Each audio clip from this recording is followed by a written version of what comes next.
All right, well, welcome back to another installment of the HVAC Hatchback project.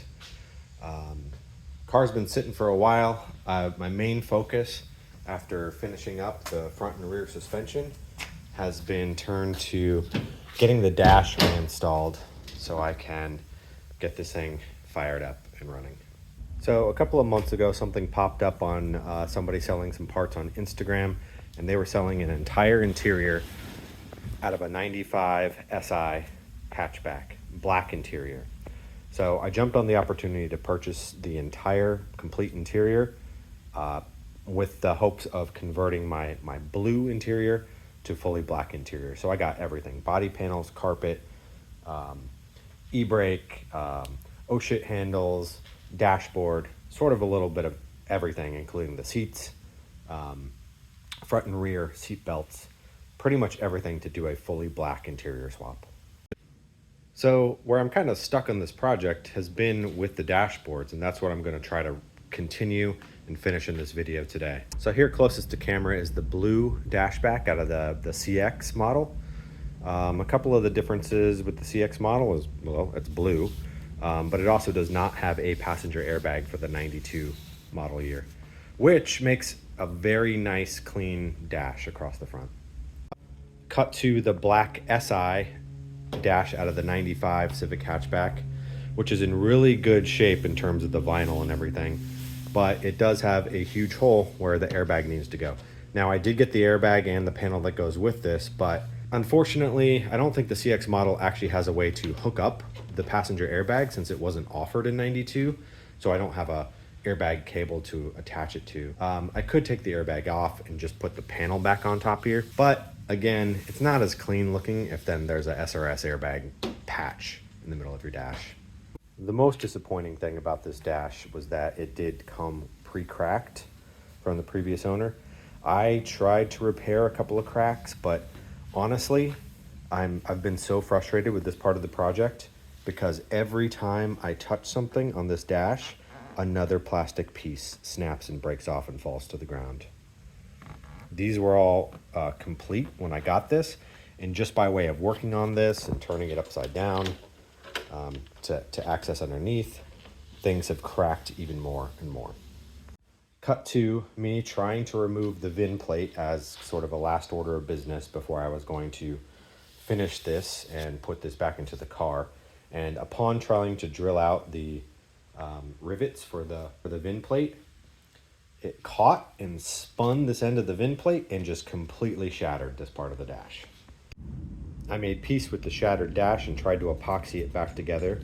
That was also part of this learning experience, learning that super glue does not actually work on ABS plastic very well. You have to use some sort of two-part epoxy. I epoxied this back together with the mindset that I was going to sort of sand this entire panel down and kind of refinish everything in a black color anyways.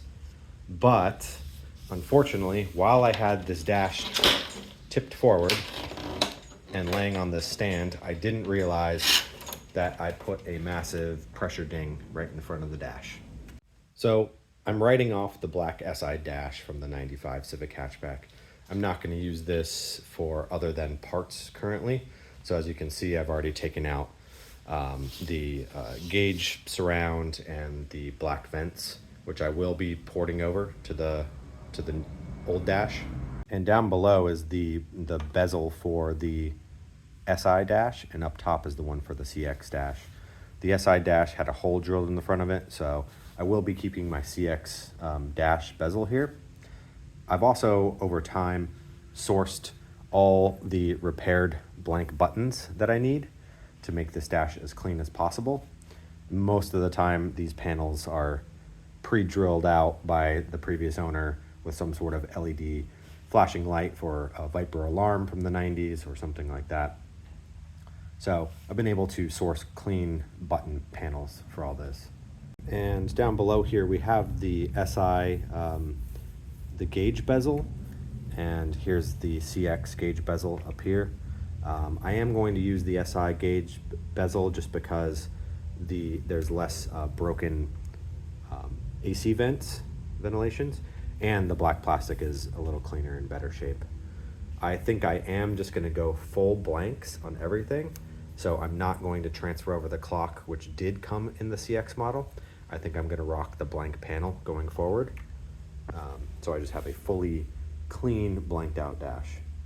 You can see my collection of parts I've been kind of sorting through and swapping out here and there. But now comes the part of the project where I actually need to start refinishing the CX dash if I'm going to use it. Okay, so let's say goodbye to the SI dash. This one's going away into storage for a while until this project's finished. And let's say hello to the CX dash. We're getting started on this one today. Gonna sand it down, clean it, and get it painted.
Alrighty, well there you have it. The dash is now reassembled with the gauge cluster back in, the front panels and all the buttons put back in and wired up and sort of ready to install in the car now.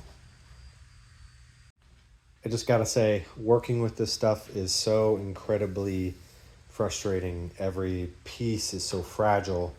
I'm terrified that I'm going to crack or break something every time I put a piece on or take a piece off of this entire assembly. But I am really happy with the way it turned out with the paint. It worked out really well. I did about 4 coats total, just really light coats after I put the adhesion promoter on there. I did get a couple of small spots where, you know, there was like a little bit of a thicker dribble of paint. So there is a little bit of speckling here and there, but it's really minimal, and that actually only happened on the top of the dash. There's really not any of that happening on the side of the dash that you're going to see while you're sitting in the car. I painted this bezel here, and I thought I did a better job at matching the paint, but this silver did turn out quite a bit lighter than the OEM buttons. It's a really hard gray color to hit. I don't mind it too bad. I would have loved it if it was a little bit darker, but I think, you know, a couple of shades of gray along with the black are going to look okay once everything's back in the car. I also painted the blue sort of defrost vent up here black to match the rest of the dash. I'm not going to snap it in yet because this clip here does have to be aligned with the HVAC system once the dash is installed, and I really don't want to chance breaking that by putting it in now just to, you know, shoot a wrap-up video and then break it when I have to take it back out to install it in the car. So now I have no more excuses. I have everything done in the engine bay. I have everything done with the suspension and the brake system. And now I have everything done with the dash. So the next step will be getting this dash installed and getting this car running with wheels and driving down the road again.